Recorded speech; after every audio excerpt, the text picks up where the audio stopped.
8 years ago, when Emily and I got married, I never imagined I'd find myself in such a complex situation with my in-laws. Looking back, I should have seen the signs even before James and Patricia, my wife's parents, approached me about the prenup. The tension was palpable from day one.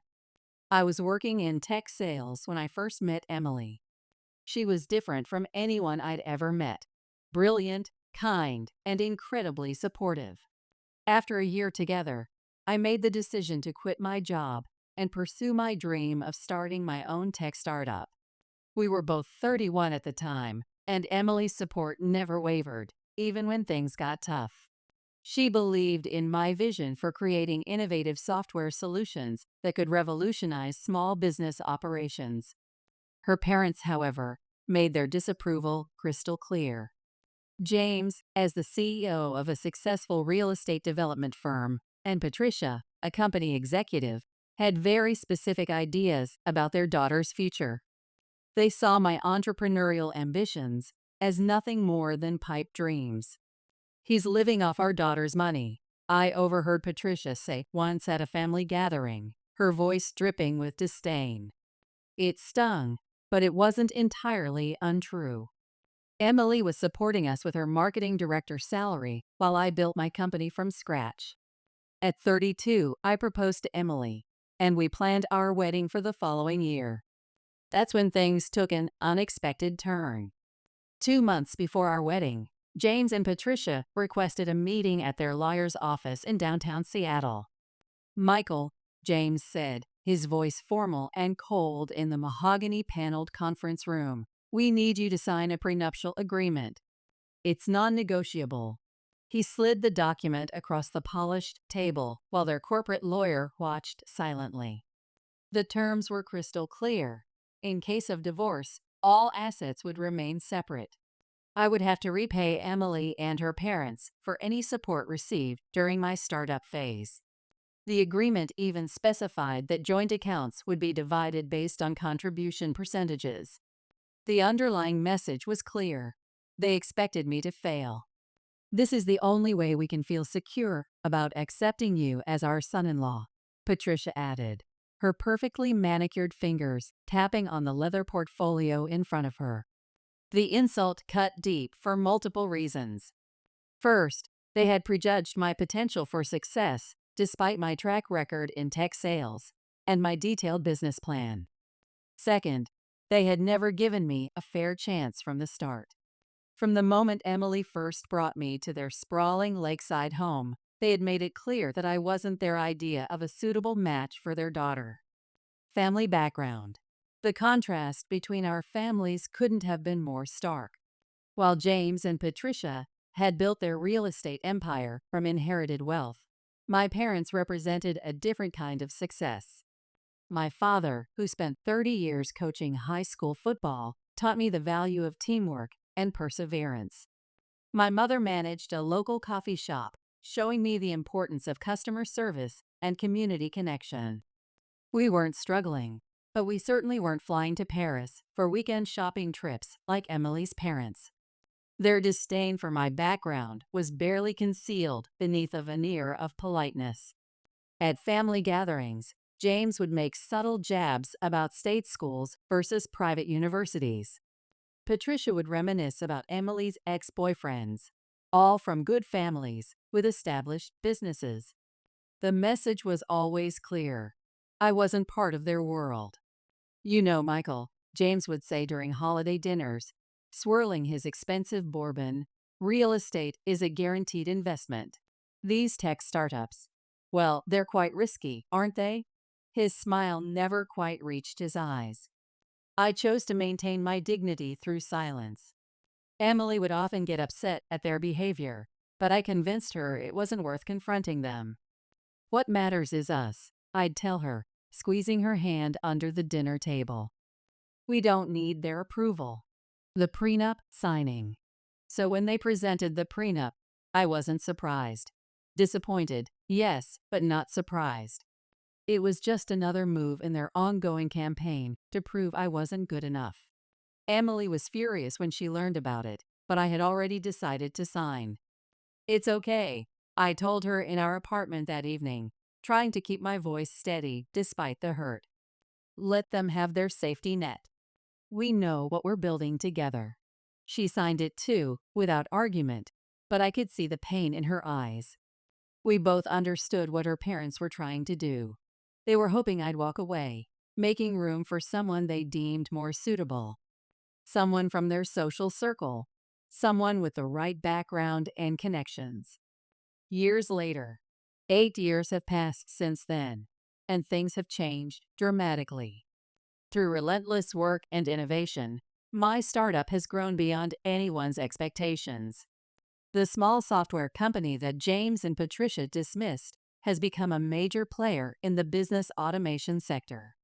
The irony isn't lost on me. I'm now worth approximately 5 times what they are. Recent dinner. That's why their recent visit caught me off guard. They showed up at our home in the upscale Seattle suburb where we now live, all smiles and warmth, a stark contrast to their usual demeanor. After dinner, once Lucas was tucked into bed, they asked to speak with us in the living room.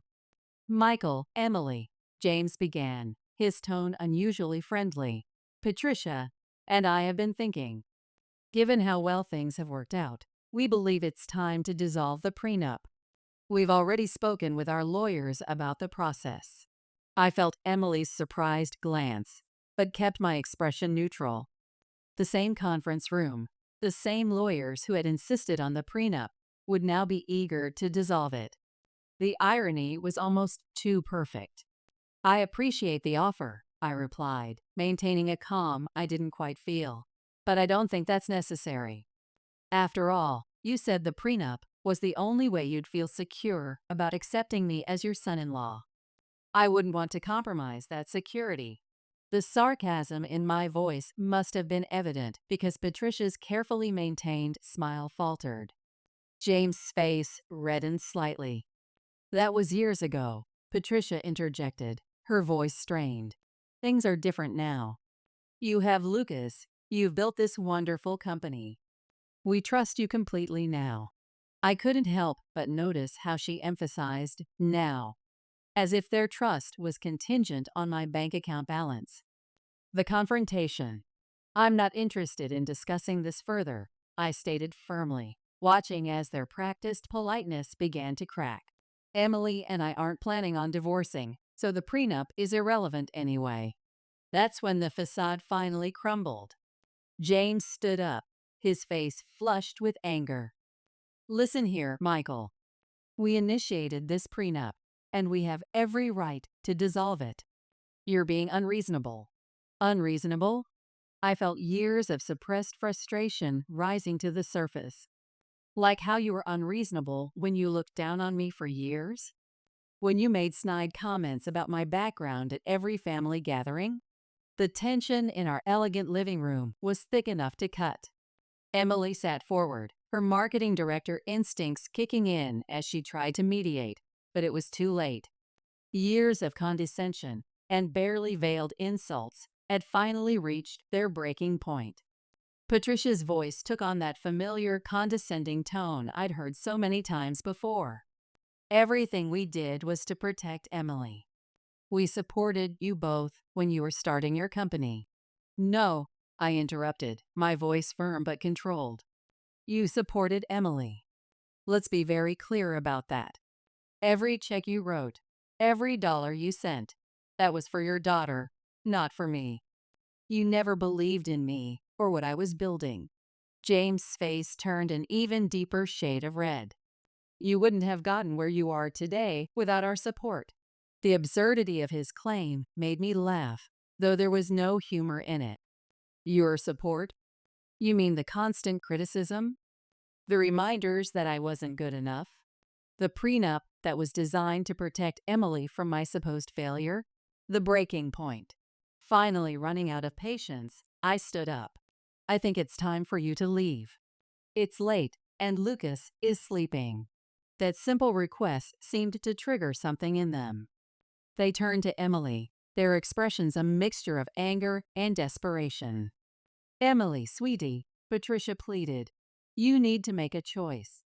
We've tried to be supportive, but this has gone too far."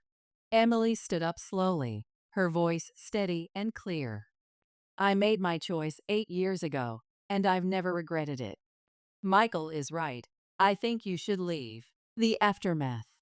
In the days following that confrontation, Emily tried to mediate, though I told her it wasn't necessary. She maintained contact with her parents, hoping to rebuild bridges, but what happened next only made things worse. Last evening, Emily came to me with her phone, her face pale with anger. She showed me a series of messages from her parents, texts that revealed their true colors even more clearly than before. "Look at this," she said, her hands shaking slightly as she scrolled through the messages. They were attempting to convince her to divorce me, claiming I was showing my true colors by refusing to dissolve the prenup.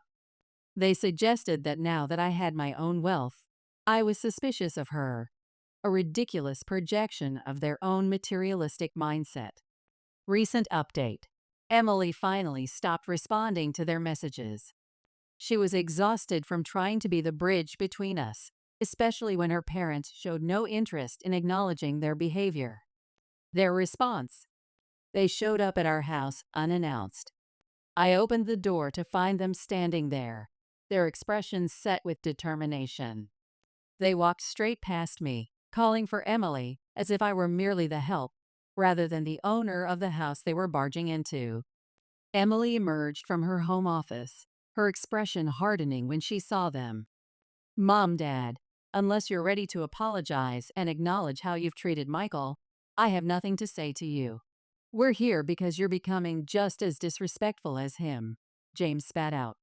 "If he's indebted to us, so are you. Don't forget that." That was the last straw for Emily. Her professional composure finally cracked. Indebted. For what? For doing what parents are supposed to do, supporting their child. You didn't do it out of love. You did it to control me. To control us. The final confrontation. I stood silently in the corner of our living room, watching this family drama unfold. When Emily's voice started to shake with emotion, I moved to her side, my presence as silent support. That's when James and Patricia truly lost it. "This is all your fault." Patricia pointed at me, her perfectly manicured finger trembling with rage. "All because you refused to dissolve that prenup." "No," I replied calmly, my voice steady. "This started the day you decided I wasn't good enough for your daughter, simply because I didn't come from money. It started when you looked down on my state university education while praising your country club friends' Ivy League children. It started when you made Emily feel guilty for supporting my dreams." The truth hit harder than any accusation. They stood there, faces flushed, as I continued maintaining my composure, which only seemed to infuriate them more. The final decision. Finally, James delivered their ultimatum. "Emily, you need to choose your family or him." Emily's response was immediate and firm. "I am choosing my family, my husband and my son. Now get out of our house, or I'm calling the police." The shock on their faces was almost comical. They clearly hadn't expected their proper, polite daughter to take such a stand. When they tried to argue, Emily pulled out her phone, her finger hovering over the emergency call button. They finally left, their expensive car peeling out of our driveway like teenagers after a fight. Epilogue.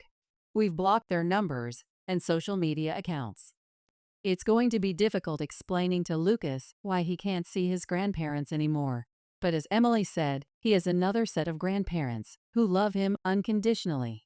My parents, who have supported us with love rather than money all these years. The irony isn't lost on me. The prenup they forced on us to protect their daughter's wealth ended up protecting my success from their attempts to control us through money. Sometimes the best revenge isn't getting even. It's living well and standing your ground. Emily and I are at peace with our decision. We tried to maintain family harmony for years, but sometimes the healthiest thing you can do is to close the door on toxic relationships, even when those relationships are with family. Update on repayment. After careful consideration, I've decided to repay every cent they ever gave us during those early startup days. Not because I owe it to them. Emily and I could have managed without their help back then, but because I want to remove any leverage they think they have over us. It's a good idea, Emily agreed when I brought it up. Not because we owe them, but because it'll give us closure. But when Emily relayed our intention to send them a check, their response was predictably contradictory. This isn't about money, they claimed, despite their years of using financial support as a weapon. Suddenly, it was all about respect. Respect they claim I never showed them, despite years of quietly enduring their condescension. Final thoughts. The situation has clarified something important. No amount of success or money can change people who don't want to change. James and Patricia's issue was never really about my financial status or background. It was about control. When they had financial leverage over us, they used it. When they lost that leverage, they tried to regain it by dissolving the prenup. When that failed, they resorted to emotional manipulation. Emily and I are focusing on our future now. Our tech company continues to grow, but more importantly, our relationship has grown stronger through this ordeal. We're building the kind of family we want Lucas to grow up in, one based on love, mutual respect, and support, not power plays and financial manipulation. As for the prenup, it's still there, gathering dust in a lawyer's office.